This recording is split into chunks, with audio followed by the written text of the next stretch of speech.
Nous allons lire dans le livre de Genèse, chapitre 1, le verset 1 à 8. Ensuite, nous lirons 1 Corinthiens 14, du verset 32 au verset 33. Je commence la lecture de la parole dans Genèse chapitre 1. Je veux croire que vous avez tous vos Bibles, à moins que ce soit des personnes qui ne sachent pas lire. Amen. Il n'y a pas de raison que tu aies un portable et que tu n'aies pas de Bible. Genèse chapitre 1. Au commencement, Dieu créa les cieux et la terre. La terre était informe et vide.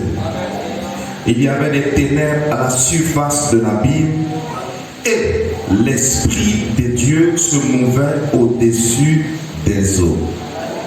Dieu dit que la lumière soit, et la lumière fut. Dieu vit que la lumière était bonne, et Dieu sépara la lumière d'avec les ténèbres. Dieu appela la lumière jour et il appela les ténèbres nuit. Ainsi, il eut un soir et il eut un matin. Ce fut le premier jour. Dieu dit qu'il y ait une étendue entre les eaux, qu'elle sépare les eaux d'avec les eaux. Et Dieu fit l'étendue et il sépara les eaux qui sont au-dessous de l'étendue d'avec les eaux qui sont au-dessus de l'étendue, et cela fut ainsi. Dieu appela l'étendue ciel. Ainsi il eut un soir et il eut un matin. Ce fut le second jour. Alors on pourrait continuer comme ça, voir Dieu placer tout à sa place, chaque chose à sa place. Amen. Vous pourrez continuer ça à la maison. Prenons ensuite 1 Corinthiens 14, versets 32 à 33. Les esprits des prophètes sont soumis aux prophètes, car Dieu n'est pas un Dieu de désordre, mais de paix, comme dans toutes les églises des saints. Que le Seigneur bénisse sa parole. Est-ce que tous ensemble nous pouvons prier pour la parole, dire à Dieu notre attente ce matin? Prions le Seigneur. Éternel Dieu Tout-Puissant, Créateur des cieux et la terre, nous te sommes reconnaissants de nous réunir encore ce matin pour entendre ta sainte parole, pour entendre l'évangile qui constitue une nourriture pour nos âmes. Je prie, ô Éternel des armées, que tu ouvres l'entendement des uns et des autres. Je prie, Père, que tu accordes à chacun selon ton bon plaisir ce matin. Et que toute personne qui soit entrée avec un problème, une difficulté, Seigneur, puisses-tu honorer sa foi ce matin, au nom de Jésus-Christ. Seigneur, je prie, ô Éternel des armées, pour nos assemblées sœurs qui sont dans le monde entier, qui sont aussi en train de proclamer ton évangile. Puisses-tu les soutenir, les fortifier, sans toutefois oublier nos bien-aimés frères et sœurs qui vivent dans des pays où il y a la difficulté, il y a la guerre, il y a toutes sortes de calamités. Soutiens les croyants qui y sont. Alléluia. Et nous comptons sur toi, Seigneur, pour nous bénir richement ce matin, au nom de Jésus-Christ. Que les rachetés disent Amen.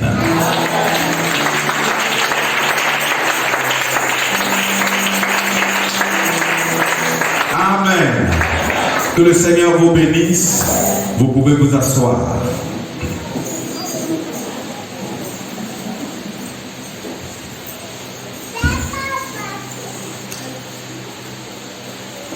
Je vous ai fait une promesse. Il était question que je vous apporte un enseignement sur l'ordre dans l'église du Dieu vivant. Alors, certainement qu'aujourd'hui, nous allons poser quelques fondations. On ne va pas rentrer dans le sujet, mais on va poser des fondations pour que vous soyez plus à l'aise lorsque nous entrerons dans le vif du sujet. Alors, mon souhait aussi ce matin, c'est que tous les membres de Christ Tabernacle, qu'ils soient à Demboko, qu'ils soient à Boisflé, je ne sais pas où, à Saint-Phar, écoutent cet enseignement. Est-ce que quelqu'un peut dire Amen? Amen. Voilà pourquoi je ne vais pas aller vite, je vais aller le plus lentement possible, parce que je sais que ce que je vais dire va vous aider dans votre propre vie, dans vos familles, et même dans la localité où vous vivez, et même et surtout dans l'église du Dieu vivant. Alors, combien ici ce matin promettent d'appliquer tout ce que nous allons dire à leur propre vie? Tu n'as pas dit Amen? Gloire à Dieu. Alors, quel est le titre que nous allons donner à notre message? Nous allons,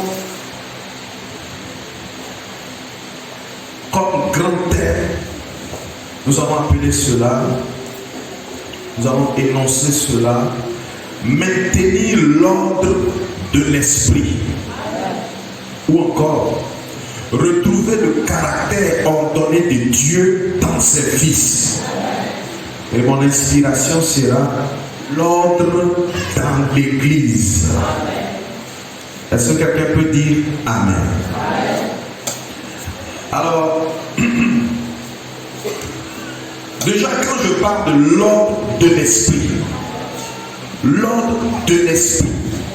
je fais allusion à l'esprit de Dieu. Amen.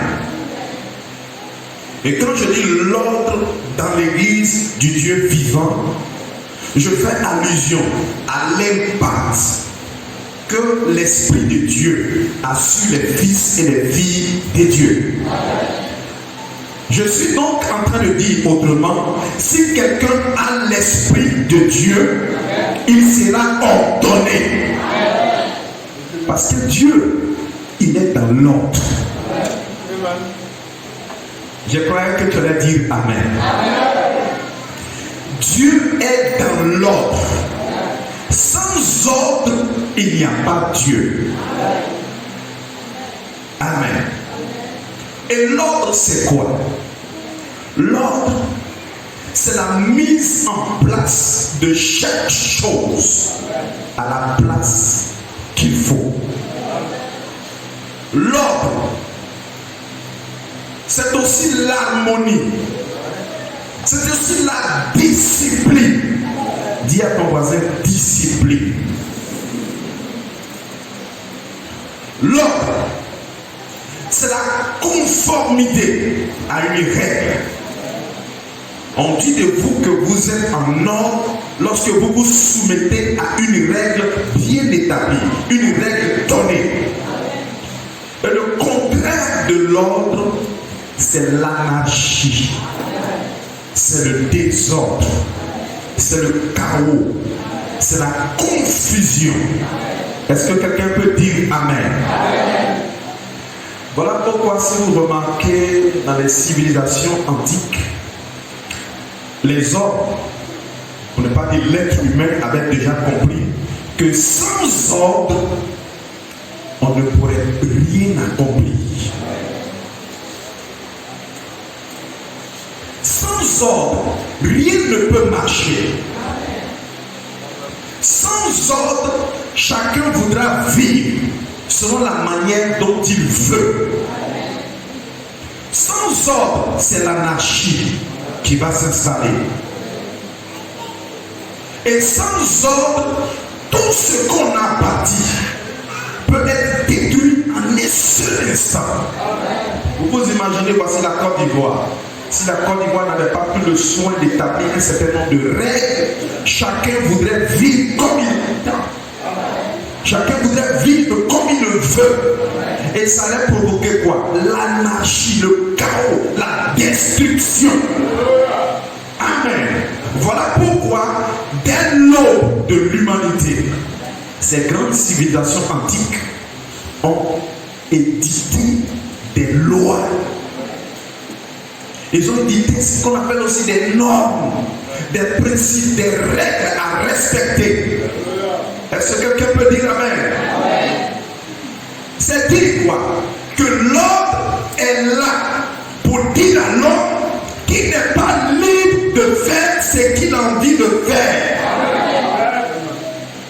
Il n'est pas libre de faire ce qu'il veut et comment il veut et où il veut. Quelqu'un croit cela qu'il dise amen. Alors, pour ceux qui lisent un peu plus ou qui étudient l'histoire, vous allez remarquer que l'un des codes de loi, je dirais même l'un des plus anciens qu'on reconnaît, même sur le plan juridique, c'est le code Hammurabi. Est-ce que quelqu'un peut dire amen? C'est ce code-là qui garantissait l'ordre dans les cités de Babylonie. Dans toutes les cités antiques que vous voyez là, c'est ce code-là qui garantissait l'ordre. Si quelqu'un croit cela, qu'il dise amen. Et c'est sous ce code-là que les Abraham et les anciens vivaient. Et selon le code Hammurabi, une épouse qui ne pouvait pas donner d'enfant à son mari était libre de prendre sa servante et de le donner à son mari. Et c'est sous ce code-là que Abraham était. Voilà pourquoi Sarah s'est trouvée libre de Agar pour la donner comme épouse à Abraham. Est-ce que quelqu'un peut dire amen? Alléluia. Voilà pourquoi aussi frère Branham dit, il dit à l'époque c'était légal, mais comme Jésus revient pour dire qu'au commencement il n'en était pas ainsi. Dis amen. Et aussi du fait que nous vivons dans une période où les mystères sont révélés, alors nous revenons à ce qui est original, à ce qui était au commencement. Est-ce que quelqu'un peut dire amen? Donc on ne peut plus continuer dans ça. C'est ce que beaucoup n'ont pas compris, mais c'est juste une parenthèse. Que le nom du Seigneur soit béni. Je continue. Parlant de l'ordre, c'est la même chose que nos États font aujourd'hui. Pour éviter le désordre, ils ont édité des lois, des codes, des normes. Tout ce que vous appelez constitution, et voilà, tout ça. Ça fait que quand tu vis dans un État, tu ne fais pas les choses selon toi, mais selon la loi du pays. Si quelqu'un le croit, qu'il dise amen. En d'autres termes, ça veut dire que si tu veux te marier, il existe des lois qui régissent le mariage. Si tu veux faire des affaires, il existe le code des impôts. Si tu veux travailler, il existe des lois qui régissent le monde du travail. Mais malheureusement, il y a beaucoup aujourd'hui qui travaillent, mais ils ignorent toutes ces choses. Voilà. Vous voyez pourquoi cela? Pourquoi cela? C'est pour éviter qu'il y ait une de volonté. C'est-à-dire, moi je me lève, non, moi je veux faire ceci. L'autre dit, non, moi je le fais pour moi comme ça. Non, moi je veux faire ceci. Amen. Pour éviter une guerre de volonté, il a fallu que les hommes établissent des règles. Amen. Et je dirais même, on retrouve cela même dans les compagnies. C'est bien vrai que tout l'État a ses règles, a ses lois, mais une compagnie, vous voyez, une société qui se veut sérieuse doit avoir son propre règlement intérieur. Si vous croyez, dites amen. Il doit avoir des manières de procédure, de la manière dont quand tu rentres dans la société, comment il faut faire ceci, comment il faut faire cela. Amen. Simplement pour garantir l'ordre. Si quelqu'un le croit, qu'il dise amen. Je veux un vrai amen. Si vous ne dites pas amen, ça veut dire que vous n'aimez pas l'ordre. Laissez-moi même rentrer dans vos différentes familles. Dans une famille qui se veut sérieuse, pour éviter qu'il y ait le désordre, les parents établissent des règles que les membres de cette famille-là doivent respecter pour que l'harmonie règne. Si quelqu'un croit cela, qu'il dise amen. Alors dans cette famille, un enfant qui veut être en règle, un parent ou un membre de la famille qui veut être en règle ou qui veut être en ordre, doit pouvoir respecter tout ce qui a été établi. N'est-ce pas, mes frères? Dans une famille où on ne respecte rien, on dit de cette famille-là qu'elle est désordonnée. Et je ne voudrais pas dans cette église de famille désordonnée. Parce que je crois que le Saint-Esprit qui vient dans ta vie, c'est envie que tous les aspects de ta vie soient en ordre. Est-ce que quelqu'un peut dire amen? Alléluia. Vous vous imaginez dans une famille où l'enfant, on ne lui dit pas exactement l'heure à laquelle il est supposé être à la maison. L'enfant à 21h il est dehors, 22h il est dehors, quelquefois à 23h. Un enfant est dehors, c'est du désordre. Si ce n'est pas avec l'autorisation des parents, amen, un enfant qui se permet d'être dehors au-delà de 20 heures est un enfant désordonné. Est-ce que quelqu'un a dit amen? Amen. Est-ce que quelqu'un veut bien dire amen? Amen.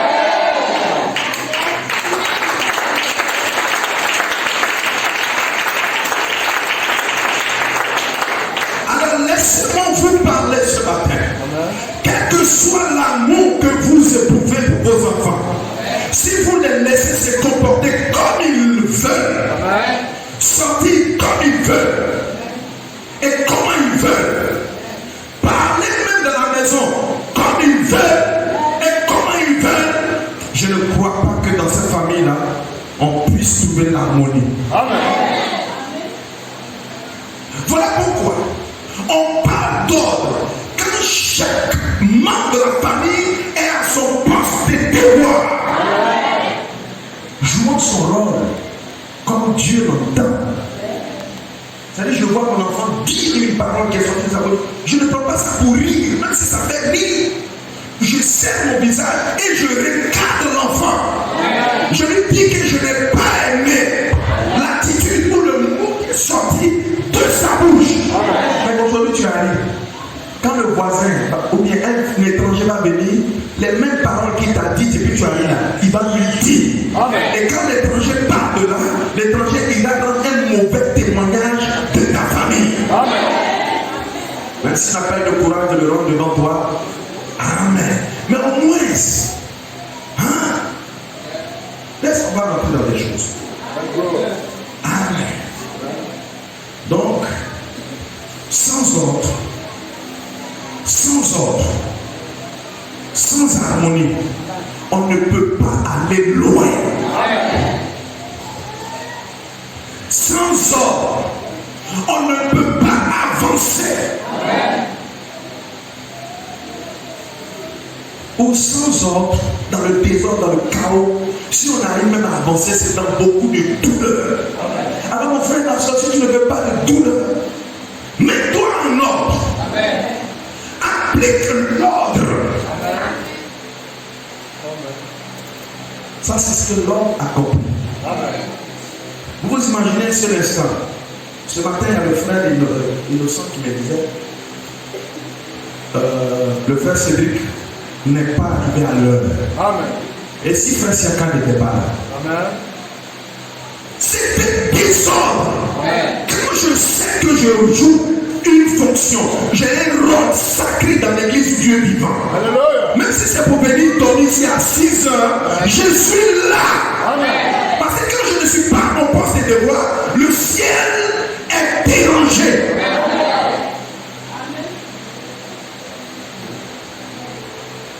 Alléluia. Mais la plupart du temps, on néglige tellement beaucoup de choses que voilà, on vient à l'église comme on veut. Qui vous a dit qu'on vient à l'église comme on veut? Qui vous a dit qu'on rentre dans l'église de Dieu, qu'on adore comme on veut? Qui vous a dit qu'on dit Amen comme on veut? Qui vous a dit qu'on s'assoit même comme on veut? Qui vous a dit que dans l'église de Dieu vivant, on fait ce qu'on a envie de faire?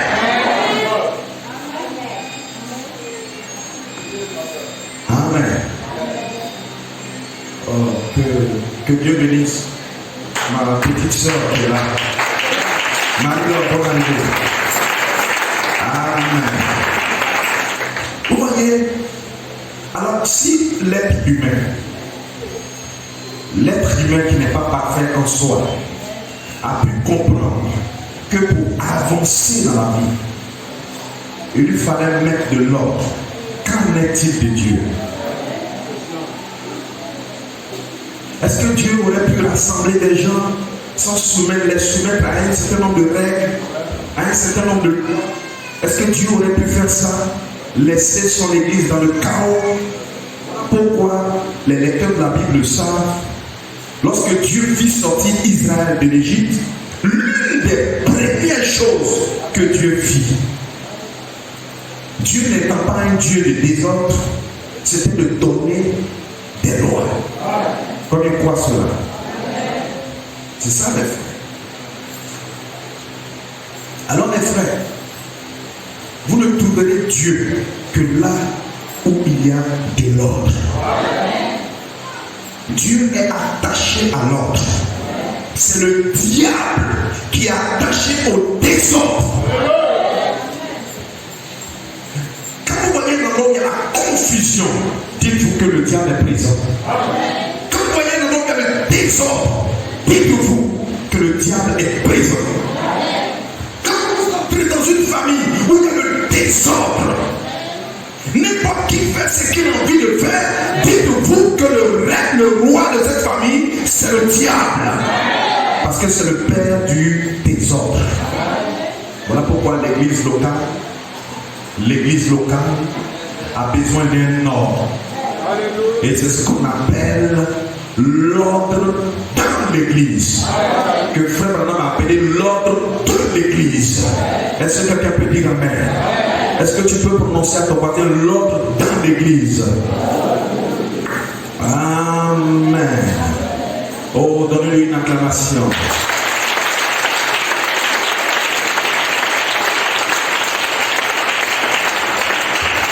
Si vous êtes une église ordonnée, quand je dis donnez-lui une acclamation, vous lui donnez une acclamation. Est-ce que quelqu'un peut dire Amen? Alléluia. Nous sommes ici parce que nous voulons nous soumettre à l'ordre du Dieu vivant. Si quelqu'un est pour qu'il dise Amen, vous pouvez vous asseoir. Amen. Vous savez, quand les croyants ont la maîtrise parfaite de cet ordre, ils ne peuvent pas faire ce qu'ils veulent. C'est-à-dire, dans ma chair, ce que je veux faire, c'est de m'asseoir, je ne dis pas Amen. Je reste là, je regarde un spectateur, je reste là, je regarde. Et ça va apporter quoi aujourd'hui? Non. Mais quand je me soumets à l'ordre de Dieu, je ne fais pas ce que je veux. Dis Amen quelqu'un. Je fais ce que l'Esprit de Dieu veut que je fasse. Je veux me retrouver dans la volonté parfaite de Dieu. Si vous le croyez, dites Amen. Alléluia. Alors dans l'église de Dieu, dis Amen. Amen. Je ne dis pas ce que j'ai envie de dire, mais je dis ce que l'Esprit me dit de dire. Ah, est-ce que quelqu'un peut dire Amen? Amen. Se soumettre aux normes, c'est s'attirer la bénédiction de Dieu. Et moi, je veux que tu sois béni. Je veux qu'à compter de maintenant, tu sois davantage béni. Amen. Que tu ne le crois. Béni au-delà de. Dis Amen. Que ta bénédiction dépasse ce que toi-même tu as demandé. Est-ce que quelqu'un peut dire Amen? Alléluia.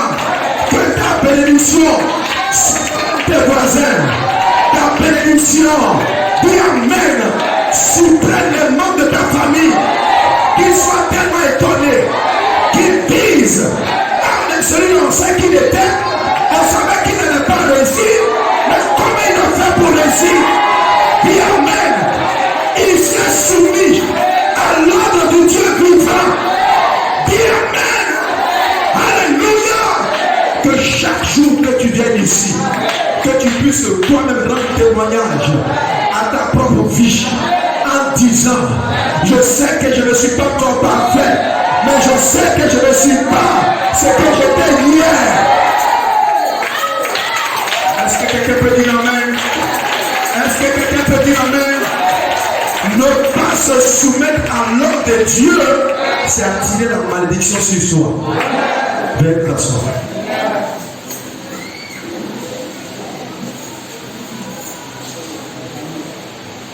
Est-ce que ça vous fait du bien?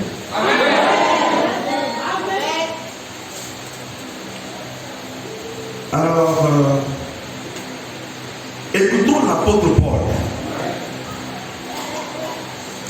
Écoutons ce qu'il dit à l'église de Corinthe. Je profite en même temps pour vraiment, vous allez voir que tous ceux qui ont des dons, tous ceux qui ont une faculté que Dieu peut utiliser pour bénir l'église, quand je vais finir cet enseignement, vous serez positionnés. Mais comme je l'ai dit aujourd'hui, nous posons les fondements. Écoutez le témoignage de l'apôtre Paul. Écoutez sa déclaration, ce qu'il dit à l'église de Corinthe. Je lis Corinthiens 14, verset 38 à 40. Écoutez.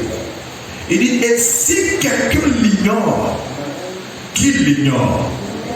Ainsi donc, frères, aspirez au don de prophétie et n'empêchez pas de parler en langue. Ça veut dire, si quelqu'un a un don de prophétie, frère, il faut prophétiser. Nous n'allons pas te dire de ne pas prophétiser. Si quelqu'un aspire au don de parler en langue, qu'il parle en langue. Est-ce que quelqu'un peut dire Amen? Ça veut aussi dire que nous croyons les dons de prophétie. Nous croyons le parler en langue. Dis Amen quelqu'un. Mais je lis le verset 40. Amen. Mais que tout se fasse avec bienséance et avec ordre. Ça veut dire quoi? Que Dieu veut l'ordre. Donc si tu as un don, si tu as une faculté, tu as quelque chose en toi, que souvent je te prends, je te mets de côté, je t'écoute pendant longtemps, c'est parce que Dieu veut que cela s'exécute selon l'ordre qu'il a établi pour l'église. Est-ce que quelqu'un peut dire Amen? Ne sois pas impatient. La Bible dit, l'esprit des prophètes est soumis aux prophètes. Ça veut dire que si tu as une certaine manifestation qui fait que même quand on te dit sœur, c'est bon, et puis tu es là, il y a quoi? Il y a quoi? Sœur, faut arrêter ce que tu fais. L'esprit des prophètes est soumis aux prophètes. je peux avoir envie de parler en langue. Mais si je vois comme le Messie que le moment n'est pas approprié, je bloque ça. Et j'attends le moment approprié pour parler en langue. Mais il y a des gens dans l'église, déjà même quand tu l'as senti, oh, c'est simple salutation. Que le nom du Seigneur soit béni. Vous voyez? Donc dans l'église de Dieu, même quand l'onction se manifeste, il faudrait que tout cela se fasse dans l'ordre. Parce que Dieu est un Dieu d'ordre. Est-ce que tu as dit Amen? Est-ce que tu crois que Dieu est un Dieu d'ordre? Écoutons l'apôtre Paul parler à son fils Timothée dans 1 Timothée 3, 14. Il dit, je t'écris ces choses avec l'espérance d'aller bientôt vers toi. Mais afin que tu saches que si je tarde, comment? Il dit, si je tarde, comment il faut se conduire dans la maison de Dieu, qui est l'église du Dieu vivant. La colonne est l'appui de la vérité. Pour te dire en réalité, en vérité. Amen. On ne se conduit pas n'importe comment dans l'église du Dieu vivant.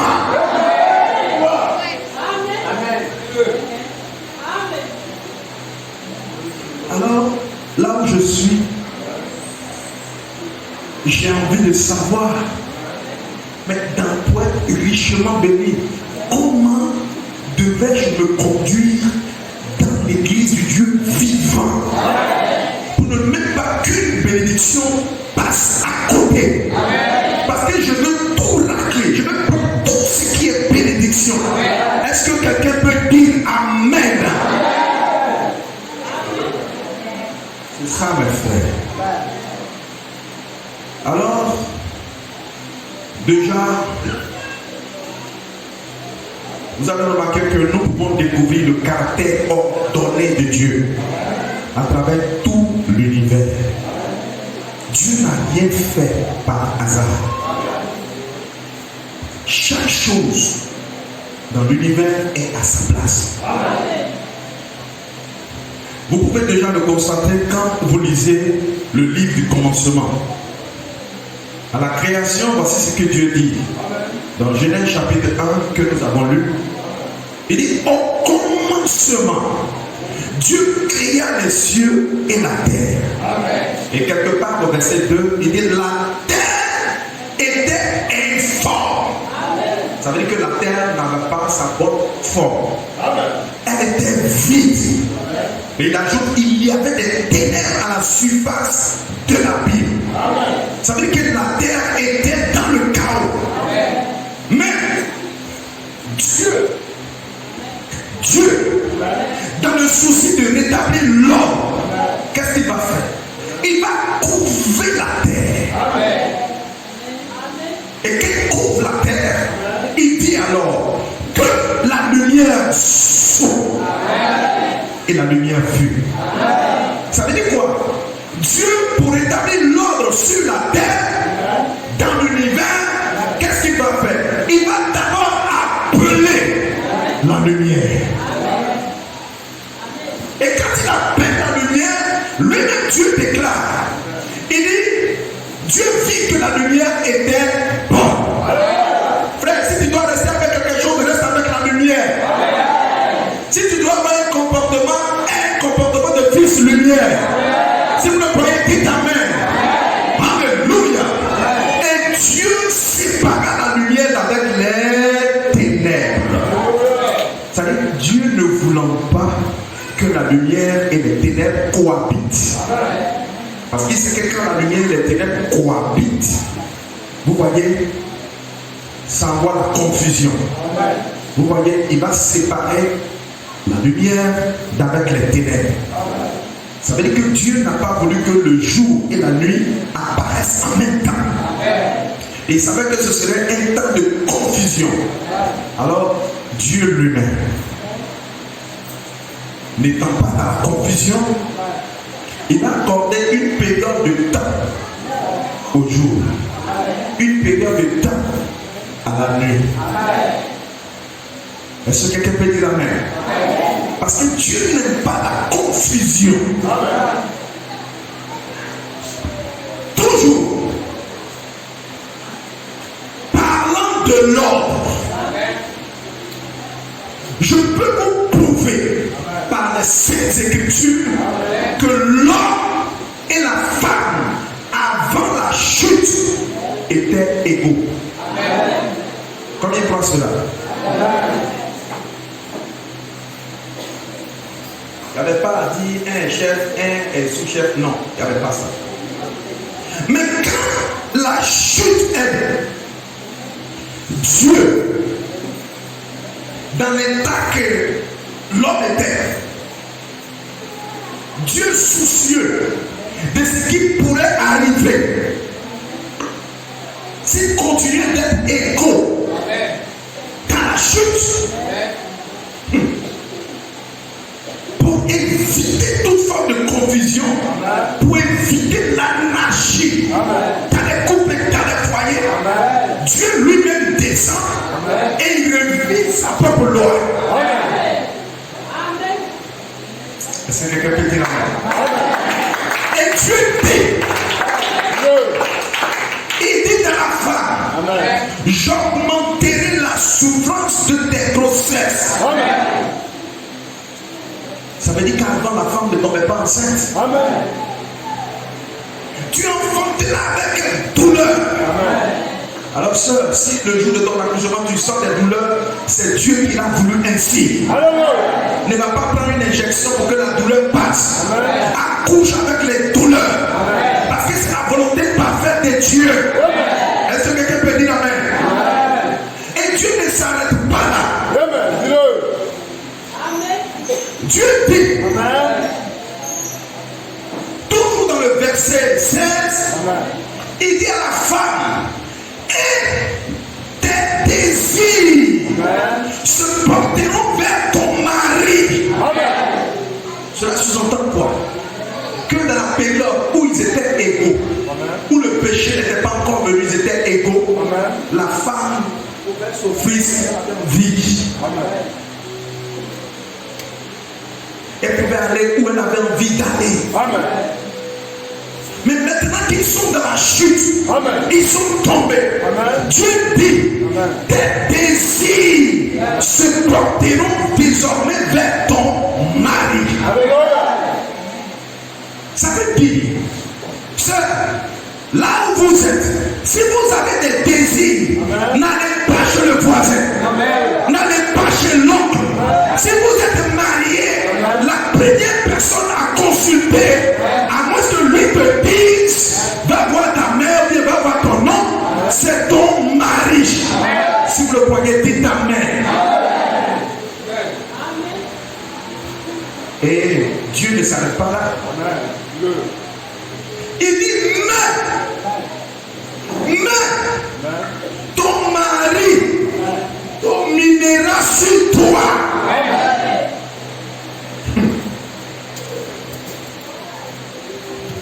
Et je vous dis, mes frères, depuis que Dieu a fait cette déclaration, Dieu ne l'a jamais changé. Si vous croyez cela, dites amen. Ça veut dire, si même un État change cette loi et que l'État commence à dire que désormais la femme et l'homme sont égaux, si nous ne voulons pas de confusion, de désordre dans nos différentes familles, restons avec ce que Dieu a dit. Si vous le croyez, dites amen. Ça veut dire, attends, je vais répéter. Dieu dit, ton mari doit dominer sur toi. Les soeurs, je veux que vous dites amen. Appuyez ça. Je vais appuyer ça.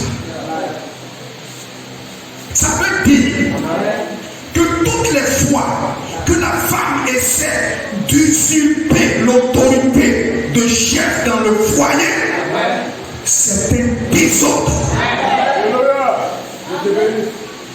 Donc, quel que soit ce que ton mari est, tu lui dois respect et soumission. Lorsqu'une femme ne veut pas rester à sa place, ça brise l'ordre de Dieu. Ça envoie la confusion. Voilà pourquoi il y a le frère Jules qui a envoyé une image, une vidéo sur son statut que j'ai vraiment apprécié. Une femme, son mari, elle devait recevoir à la porte.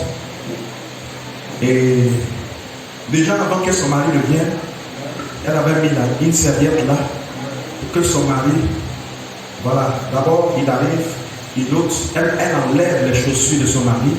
Le mari vient s'arrêter sur la serviette, elle nettoie les pieds de son mari, elle prend le soin de lui arracher tout ce qui est bagage lourd, portable et tout ça.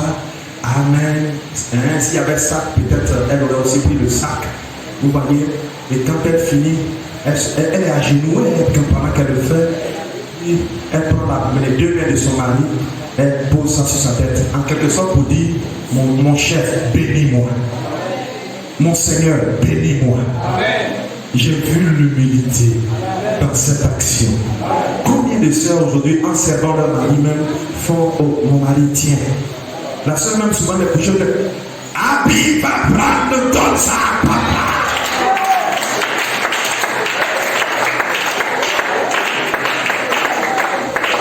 Et puis elle-même elle est couchée, la téléphone en main. Oh, il m'a gagné. Oh. On dit, c'est ton chef qui vient d'arriver. C'est ton mari qui vient d'arriver. Dis amen. C'est ton patron qui vient d'arriver. Tu es là, tu as télécommande à la main.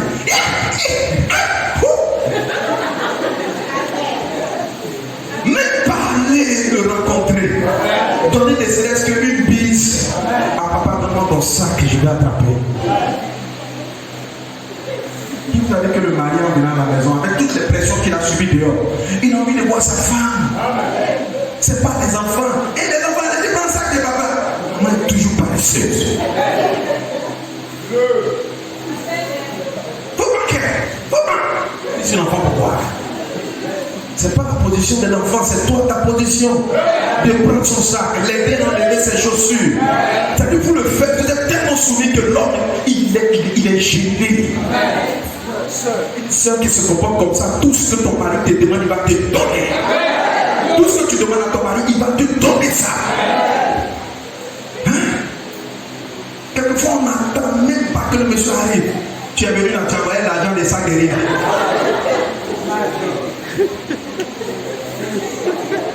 Tu ne sais même pas ce que j'ai traversé dehors. Et souvent au téléphone, je t'ai parlé des sacs de rien. Quand tu es venu ici, c'est du sable que tu vas manger.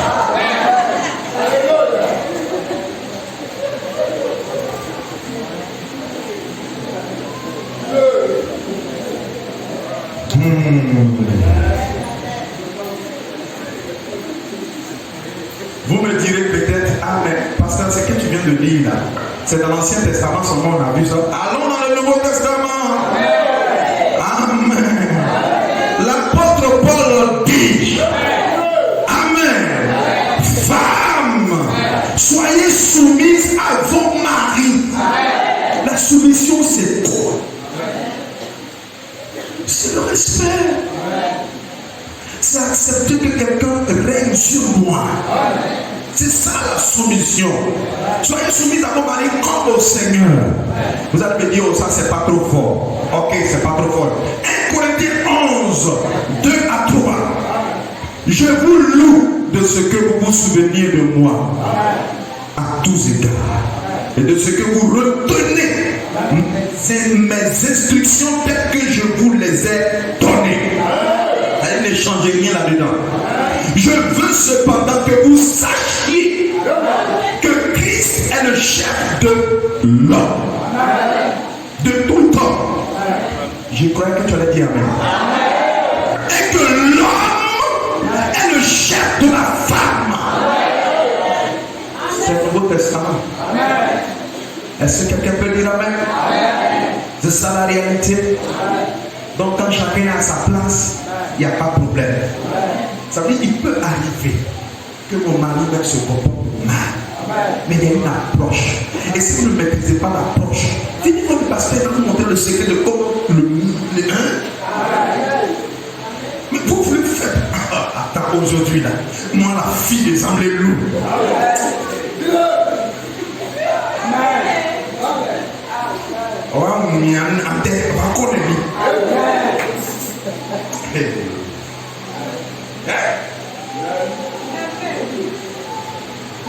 Tu me trouves la soeur, elle est assise dans une boule. Tu sens même qu'il y a le feu même au-dessus. C'était une parenthèse. Est-ce que vous appréciez le Seigneur?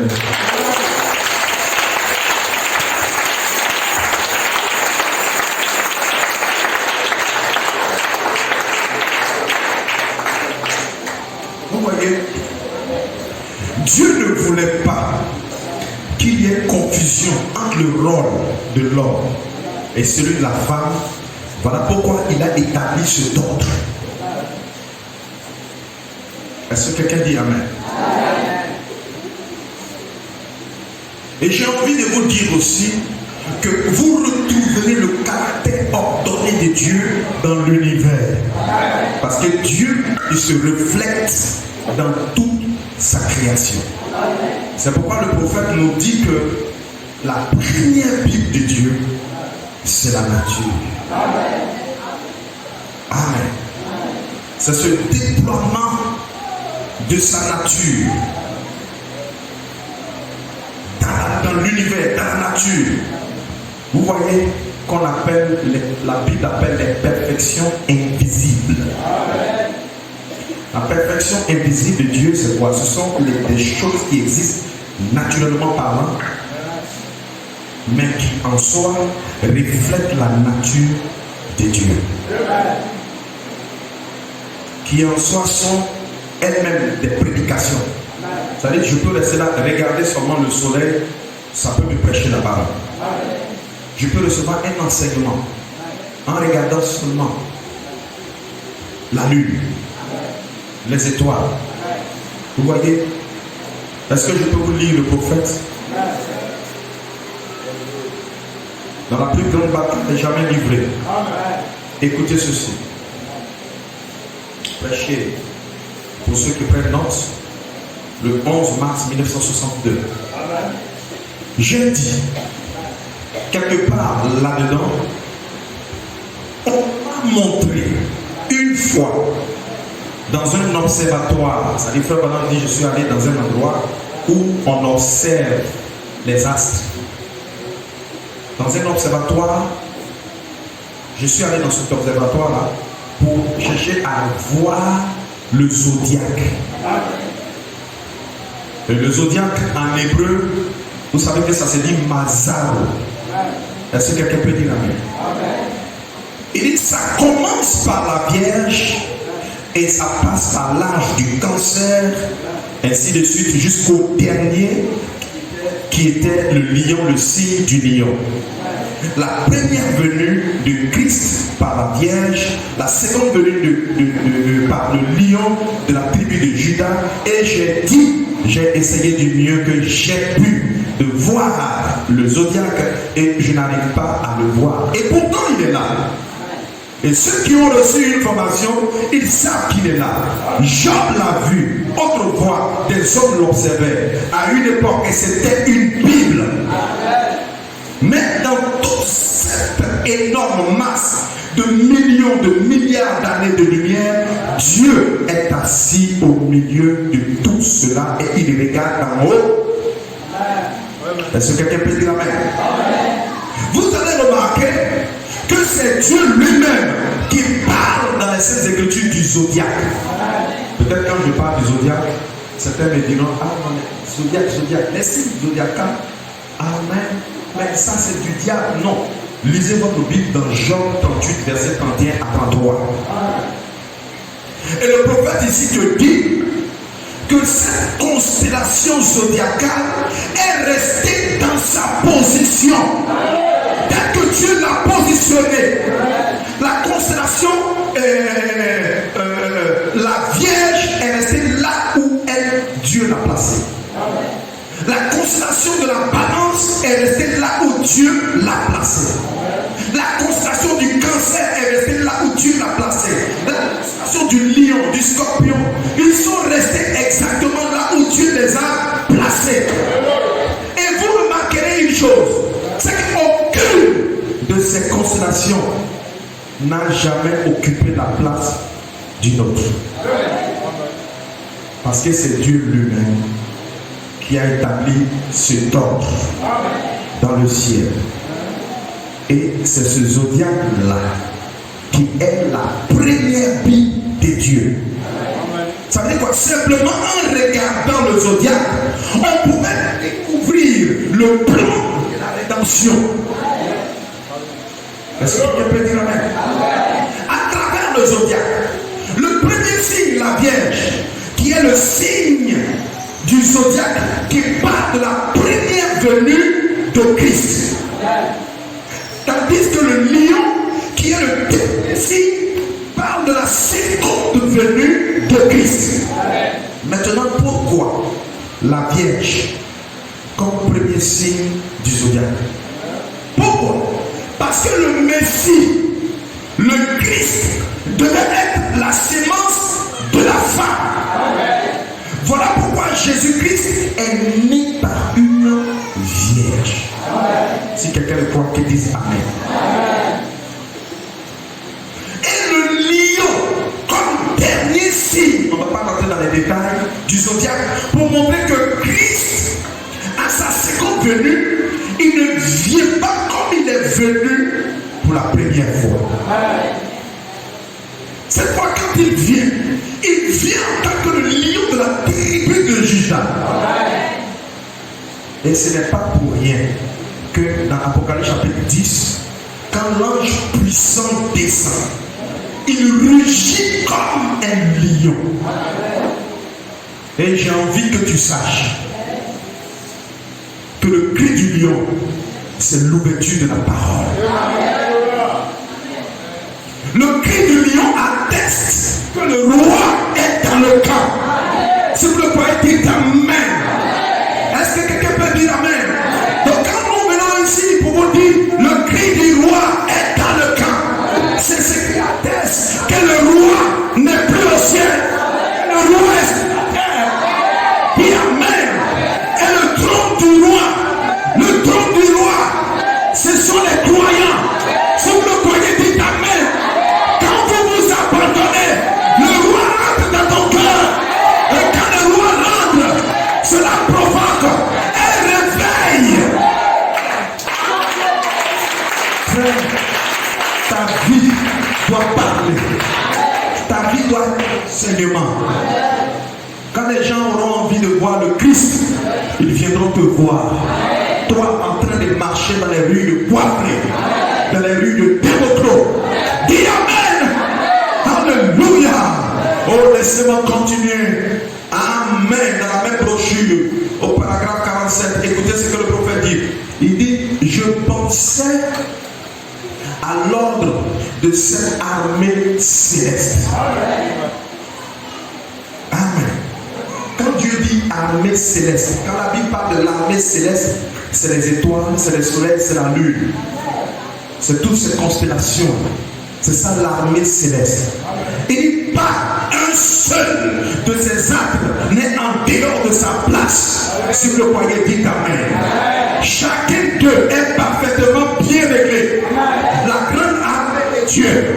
Oh, je pensais aux soldats. Si jamais il arrivait, l'une sort de sa place, la terre serait de nouveau couverte d'eau. Ça veut dire quoi?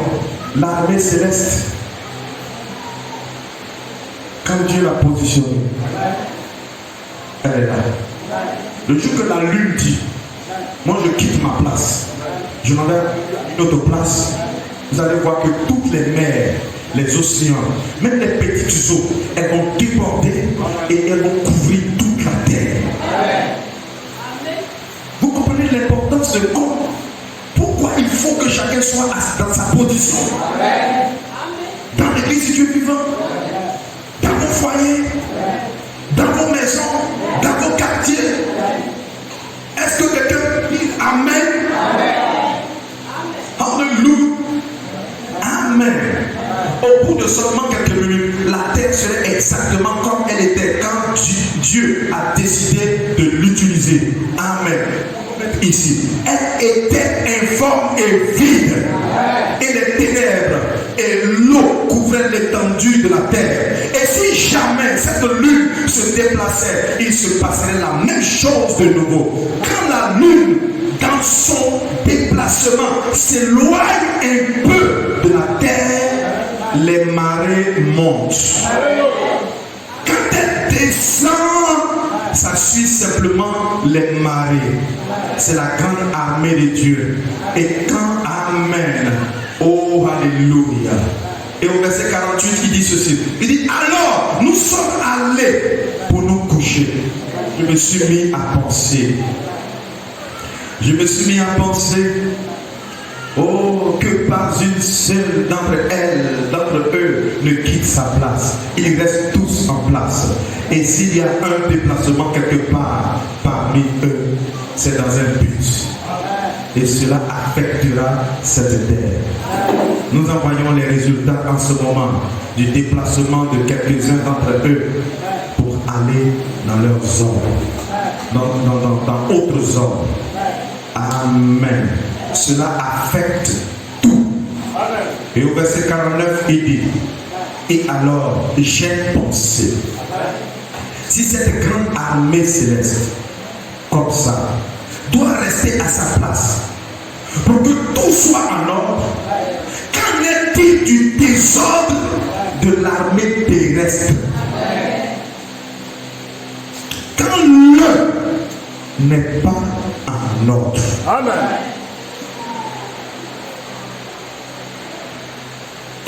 La chose se retrouve de travers.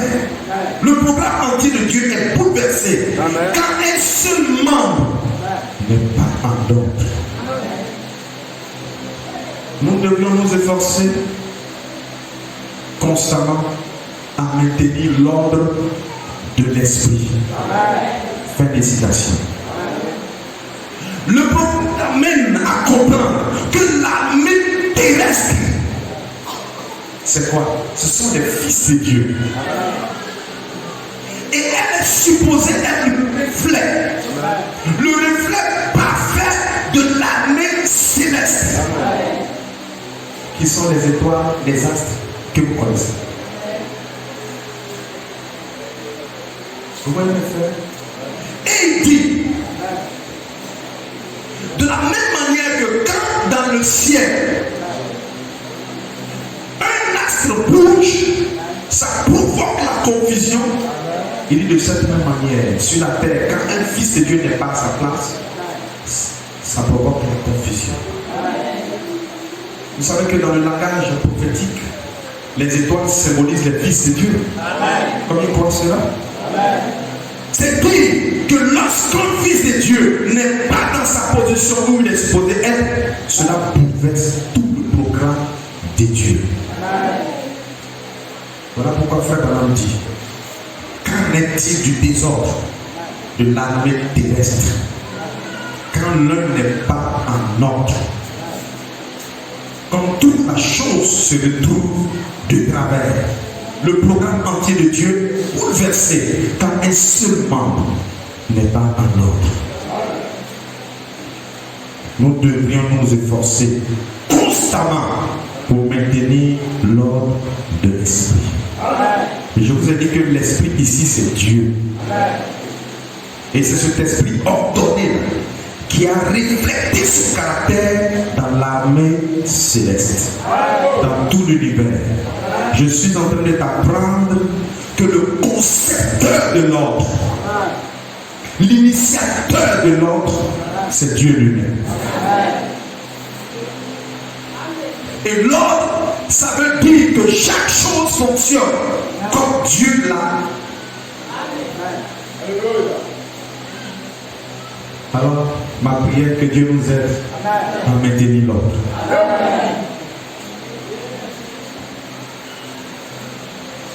Je vais terminer ici.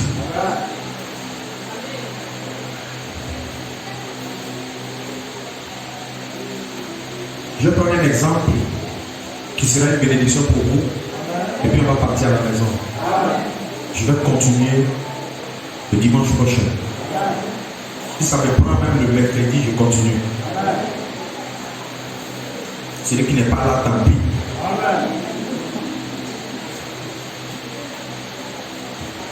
Vous retrouverez aussi le caractère ordonné de Dieu à travers la vie de cette créature. Et pour cela, je vais lire Proverbe chapitre 6, versets 6 à 8. Si vous avez vos Bibles, vous pouvez prendre. Dieu, le Saint-Esprit dit, va vers la fourmi paresseux. Considère ses voies et devient sage. En d'autres termes, je vais le lire la Bible. Ça veut dire quoi? Dieu nous envoie à étudier la fourmi. Dieu veut que tu apprennes la sagesse en regardant un insecte insignifiant, la fourmi. Dieu veut que tu aies étudié la vie d'une fourmi. Dieu veut que tu aies apprendre des choses auprès des docteurs fourmis. Ah, gloire. Amen.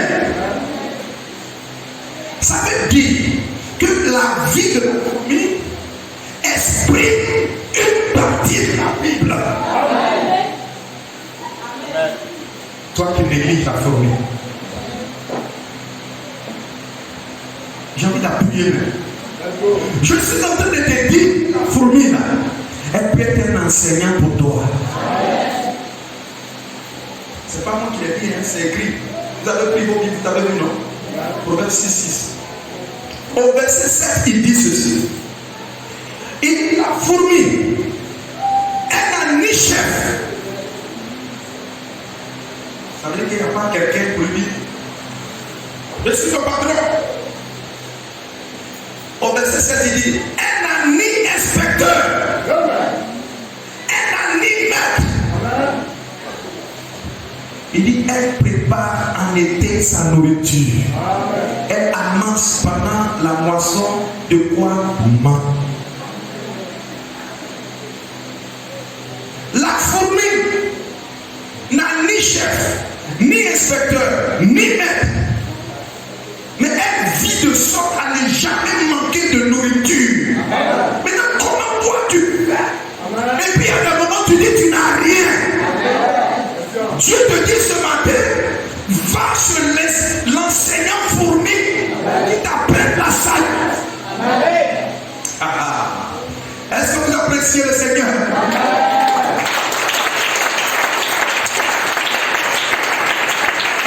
Alors pour cela, qu'est-ce que je vais faire? Je vais rentrer un peu dans une fourmilière. Nous allons parler un peu, juste un peu de la fourmi. Alors laissez-moi vous dire que la fourmi est un insecte social. La fourmi n'aime pas vivre seule. Elle vit au milieu de ses semblables. Tout comme l'homme aussi vit au milieu de ses semblables. Est-ce que quelqu'un peut dire amen? Et quand vous découvrez une fourmilière, vous trouverez des fourmis en grand nombre. Et on les appelle tous fourmis. Mais si vous les suivez de près, vous remarquerez qu'elles ont chacune, une fourmi, chacune un rôle bien précis qu'elle joue dans la fourmilière. Et il n'y a pas une fourmi qui prend le rôle d'un autre. Ça veut dire que dans la fourmilière, quand vous regardez les fourmis, il y a des ordres. Bible dit, ils n'ont ni chef, ni inspecteur, ni maître. Mais si vous entrez au milieu d'eux, vous avez remarqué que parmi eux, il y a des fourmis qu'on appelle des fourmis reines. Et ces fourmis reines-là, elles ont un seul rôle. Ce sont des fourmis qui sont très fertiles et leur rôle, c'est la reproduction. Est-ce que quelqu'un peut dire amen? Et ce sont elles qui sont des différentes colonies de fourmis. En d'autres termes, quand elle est restée ici, qu'elle a produit des œufs, que tout cela s'est développé et clôt tout, elle va dans une autre localité pour créer encore une autre colonie de fourmis. C'est ça son rôle. On a aussi des fourmis princes. Et ces fourmis princes-là, c'est eux qui assurent la fécondation des reines. Ils sont entretenus spécialement pour s'occuper des reines, en vue que les reines apportent beaucoup d'œufs. On a aussi parmi les fourmis qu'on appelle des fourmis ouvrières. Ce sont des femelles, mais qui ne fécondent pas. Leur rôle, c'est de veiller sur la reine. Elles sont aux soins de la reine. Prennent soin de ses petits et de leur nourriture. Elle, là, vous les voyez, elle court partout. Quand tu as mangé régulièrement, c'est bien. C'est pour donner à la reine. C'est pour donner à ses enfants. Vous voyez, c'est ça le rôle. Et parmi eux, on a aussi les fourmis soldats. Alléluia. Et quand vous regardez leur pince là, c'est plus large. Parce que eux, depuis ils sont petits, les fourmis savent que c'est des soldats. Donc leur nourriture, on leur donne une nourriture spéciale. Ils mangent plus que les autres. Est-ce que quelqu'un peut dire amen? Et la fourmi, voilà où je veux que nos enfants écoutent. La fourmi n'a pas besoin qu'on crie sur elle pour faire ce qu'elle a à faire. Je te bénisse. Si elle est soldat, elle sait qu'elle est soldat. Et son rôle, c'est de défendre la fourmilière. Et elle sait qu'elle ne vit que pour ça. Toi, quel est ton rôle? As-tu déjà demandé à Dieu quel est le but pour lequel tu vas amener sur la terre? Au contraire, les hommes passent plus de temps à se plaindre. Pourquoi moi je suis né dans cette famille? Pourquoi moi je suis court? Pourquoi moi mon père est comme ça? Pourquoi moi mes yeux ne sont pas comme ses yeux? On a envie de prendre la place d'un homme, mais ce n'est pas ça le cas de la fourmi.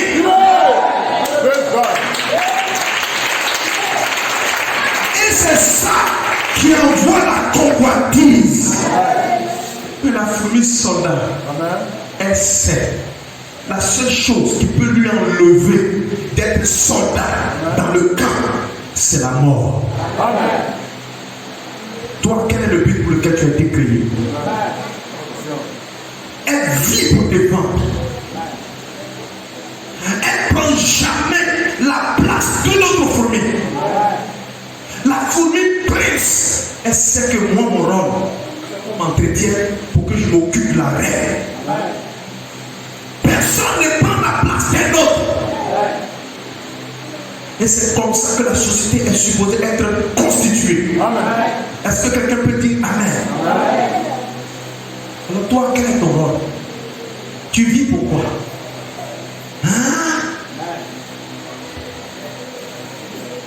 Il n'y a que la mort qui puisse l'arrêter dans le rôle qui lui est assigné par la providence. Vous ne verrez jamais une fourmi vouloir prendre la place d'une autre fourmi. Laissez-moi insister que cela sera rare.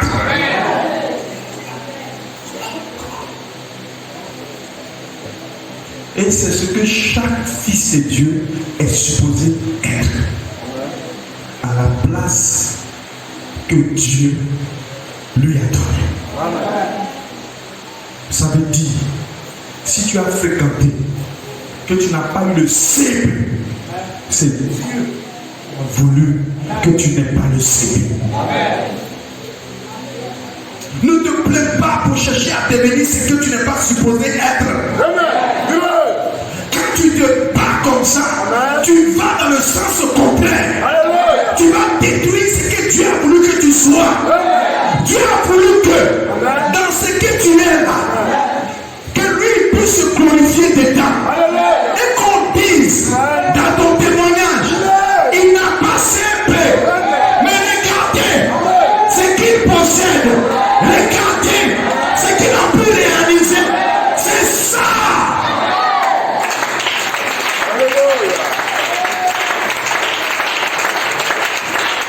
Est-ce que quelqu'un peut dire amen? Alléluia. Personne ne devrait chercher à faire le travail de son prochain. Tout de suite, quelqu'un va vouloir s'installer ici. On va, oh, il gagne l'argent, il gagne l'argent. Les gens entendent, oh, j'ai fait comme lui. Alors, pourquoi vous êtes comme ça?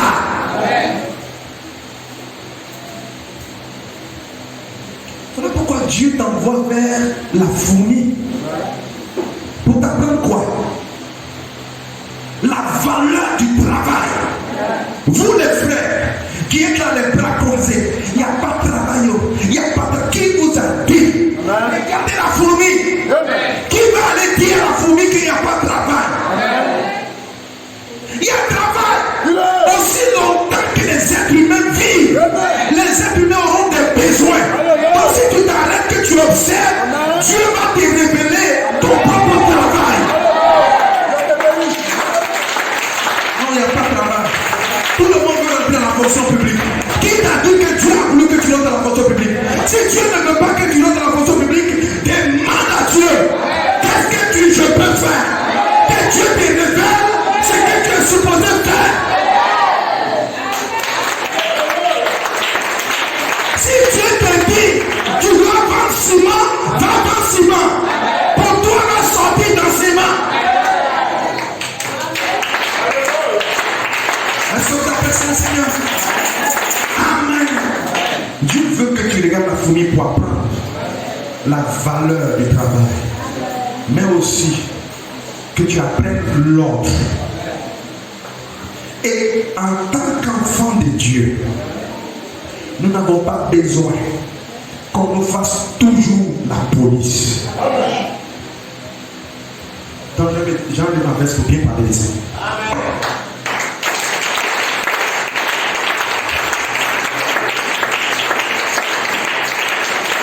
Dis à ton voisin l'ordre.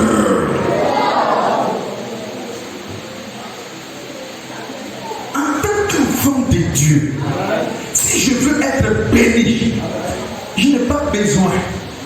Dès que la parole est sortie de ma mère, qui représente Dieu dans la maison, mon père qui représente Dieu dans la maison, que mon rôle le matin, c'est de nettoyer la terrasse, je dis Amen. Je n'ai pas besoin.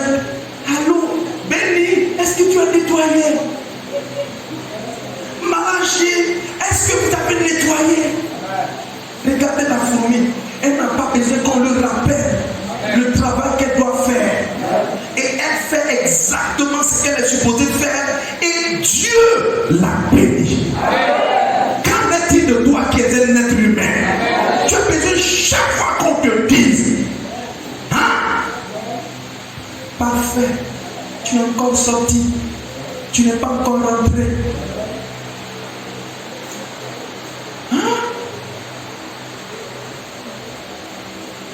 Ma fille, je ne t'ai pas dit que les causeries qui vont au-delà de 21h, si ce n'est pas étude, d'arrêter ça.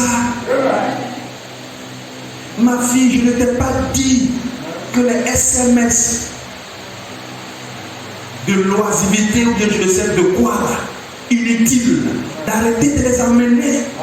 On a besoin de toujours te faire la police. On a besoin de toujours te dire ce qu'il faut faire. Quand tu agis comme ça, comment tu veux que Dieu te bénisse? Je ne t'ai pas dit que ce n'est pas bon, ce n'est pas bienséant, que toutes les fois que je dépose mon argent, que vous prenez dedans sans me demander la permission, je souffle au soleil, je vends des galettes, l'huile me brûle, quelquefois même mes yeux sont menacés, et dès que je dépose mon argent, c'est toi qui vas prendre. Quand vous brisez le cœur de votre mère, C'est difficile que Dieu te bénisse pendant que tu brises le cœur de tes parents.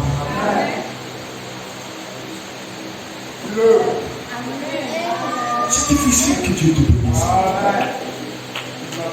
Tu voles, maman part. Tu mens, maman part. Et tu n'arrêtes pas.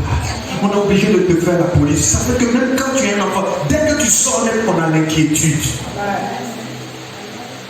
Ne t'ai-je pas dit que la moto là, c'est juste pour aller à l'école carré, faire tes cours, quand tu finis, tu prends la moto, tu rentres à la maison. Mais toi, tu vas prendre ça, aller faire. Dès qu'il voit un groupe de jeunes, ils disent.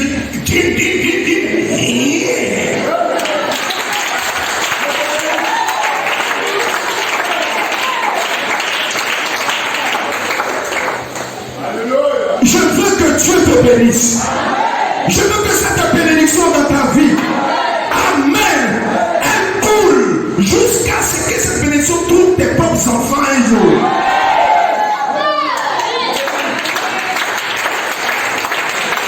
Qui est-ce qui vous a dit, vous les élèves, que les autres qui ont leur examen, amen, sont meilleurs que vous? Et si tu passes ton temps sur téléphone, sur internet, l'argent que toi-même tu ne cherches pas, tu as toujours des passes en train de t'appeler de toutes sortes de noms. Il y a même le chirurgien. Le chirurgien dans la cité. Promo 2 Togo. Toutes sortes de noms. Comment tu veux que Dieu te bénisse? Qui t'a dit que tu es obligé de faire comme les autres enfants? Les autres enfants, ils savent sur quoi ils comptent. Mais nous ici, nous sommes issus d'une famille pauvre. Dis amen. Obéis à tes parents et tu auras une longue vie.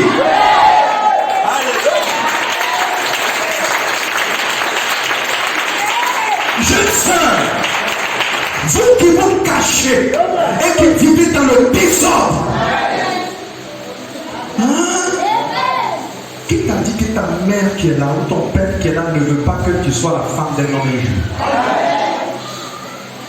Tu es obligé de mourir, de cacher, de faire cache-cache. Jusqu'à même tu es comme ta femme maintenant.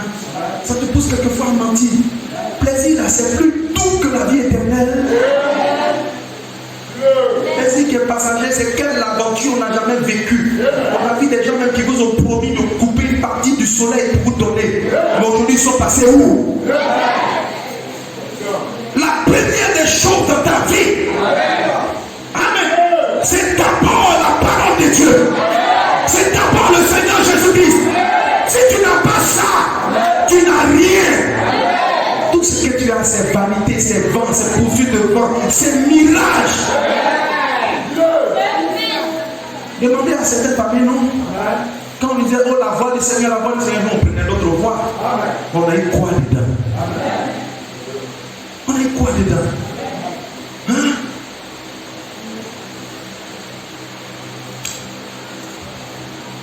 Je termine.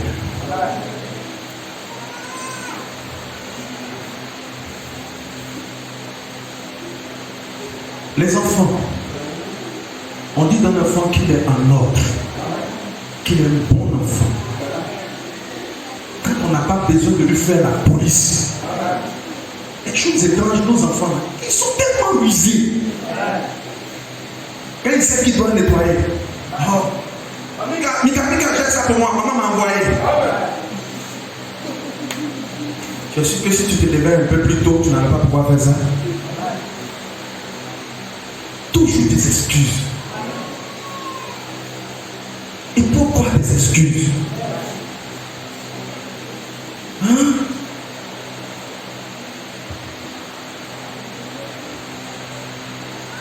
En tant qu'enfant de Dieu, nous n'avons pas besoin qu'on nous fasse toujours la police pour faire ce qu'on est supposé faire. L'ordre qu'on retrouve dans la fourmilière est le reflet de l'ordre de l'Esprit de Dieu.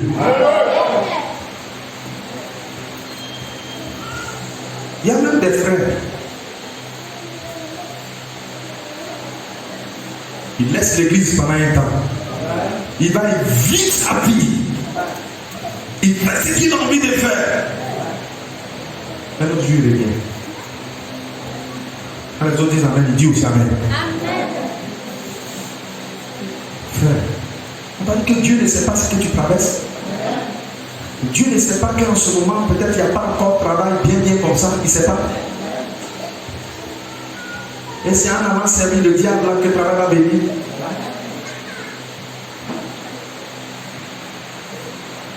L'ordre dans la fourmilière est de telle sorte que, vous voyez, les fourmis, elles sont nombreuses dans une fourmilière, mais elles se connaissent. Si une fourmi quitte ailleurs dans une autre fourmilière pour venir, automatiquement elle est identifiée.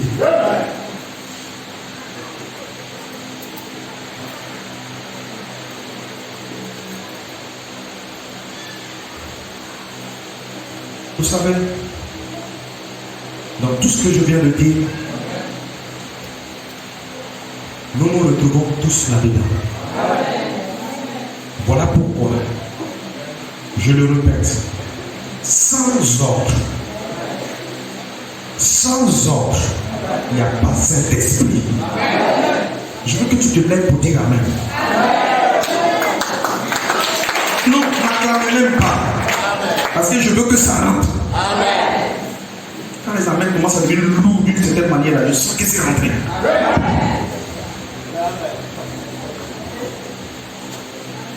Et laisse-moi te dire, je termine.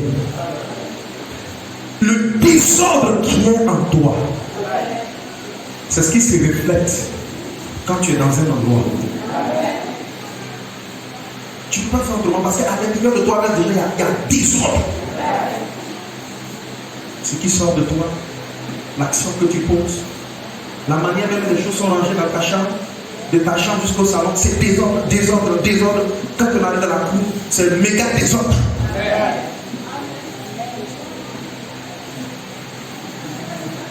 Alors ce matin, je veux que quelqu'un dise, Seigneur, aide-moi à mettre ma vie en ordre. Parce que je sais que tu es l'initiateur de l'ordre.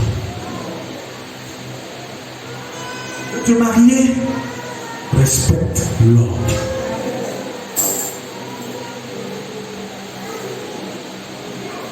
En dehors de l'ordre état, Dieu, tu vis dans le désordre. Tu veux un foyer, respecte l'ordre. On ne peut pas remarquer que constamment, quand les femmes ne sont pas dans leur position, il y a toujours des tensions inutiles quelquefois dans les maisons. Alors qu'on aurait pu utiliser ce temps-là pour prier. Mais l'homme et la femme sont dans la maison, ils ne se parlent pas, se regardent.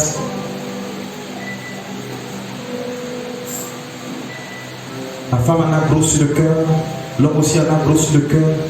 Et quand c'est comme ça, le Saint-Esprit quitte la maison. Il attend que vous mettiez l'ordre pour revenir. Alors que vas-tu dire à Dieu ce matin? Dieu, fermons les yeux et prions. Demandons à Dieu d'établir cet ordre dans nos vies, dans nos cœurs, dans nos maisons, dans l'église du Dieu vivant. Et j'ai même envie de dire, tout ce que nous avons rencontré comme difficulté, c'est à cause du désordre. Alors je veux que tu parles à Dieu. Toi seul, rempli d'amour.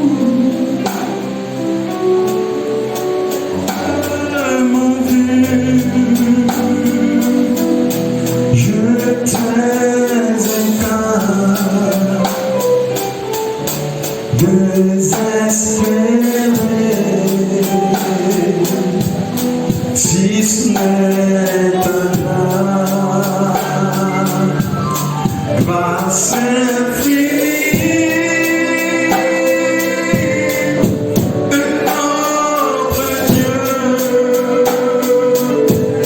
Je t'ai perdu, mais me trouver. Je t'ai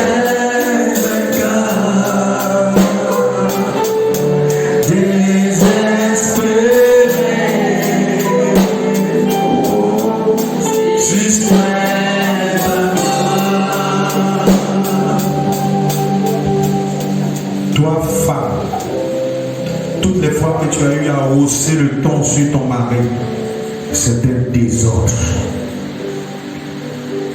Tu dois lui demander pardon. Toi, mari, toutes les fois que tu as eu à prononcer des paroles injurieuses ou avoir une attitude non convenable vis-à-vis de ta femme que tu es supposé à aimer, c'est un désordre. Toi, enfant, qui d'une manière ou d'une autre, en volant, en mentant, en trichant, a manqué du respect à tes parents, c'est un désordre. Vous devez mettre cela en ordre.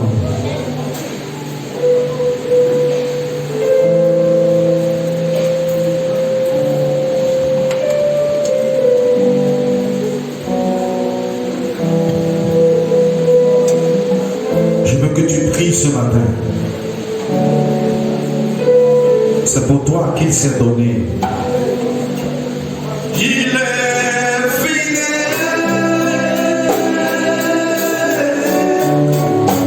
Fidèle. Il est fidèle. Fidèle. Mon Jésus est fidèle.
Jésus est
nous sommes tous sentis coupables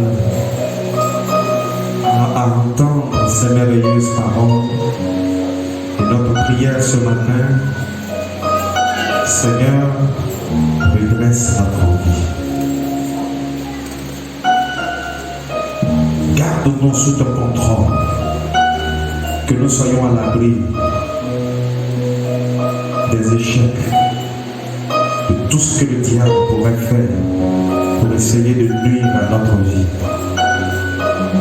Laisse ton peuple se soumettre entièrement à la conduite du Saint-Esprit.